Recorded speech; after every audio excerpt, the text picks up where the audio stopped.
Let's get more perspective on where things stand. Joining us now in studio, Chris Stirewalt, NewsNation's political editor and contributor. So, Chris, let's talk about the elephant in the room here.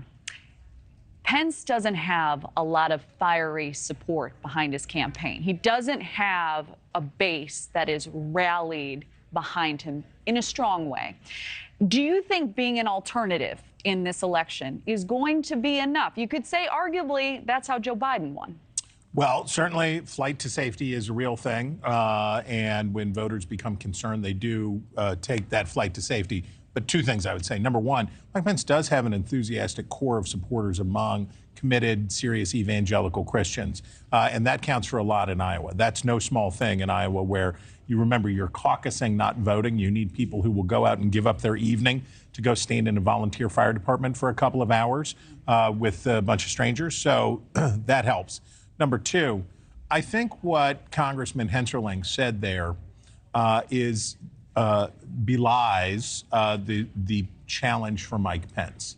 Challenge for Mike Pence, he gave a speech in New Hampshire last week, and he spoke of an unbridgeable divide in the Republican Party between MAGA nationalism and the traditional conservatism that Mike Pence articulates. Mike Pence is saying that Republicans have to take back their party from the populists and from the nationalists, and that the conservatives have to do that. What Hensarling was arguing there was, Trump's great, but he can't win in November, so we should try somebody else. Those are two different things, right? And Mike Pence is making a bold stance in saying Donald Trump should never be president again. He should not be given this authority. He should not be given this power.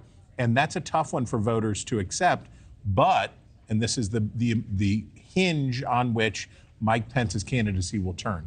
Will that 25% of the Republican Party that doesn't want Donald Trump, will they rally behind Mike Pence and make him their standard bearer? Tonight, what he's got to do is win those voters over and say that he will go to that unbridgeable divide with Donald Trump, and he will stand there and stand up for traditional conservative values. We've got about 30 seconds left, but I'm really curious to hear how you think his messaging, as you mentioned, it was bold, will play out in this election. Well, telling people bad news, and you and I know this in our business, right? Sometimes you have to tell people what they don't want to hear. Right.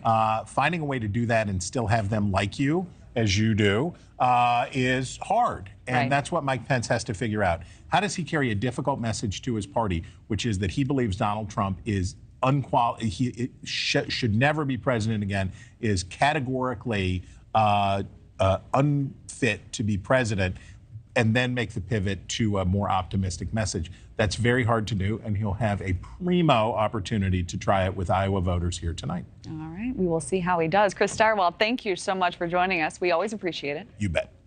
Thank you for watching. Go to newsnationnow.com to find News Nation on your television provider. And don't forget to click the red subscribe button below to get more of News Nation's fact-driven, unbiased coverage.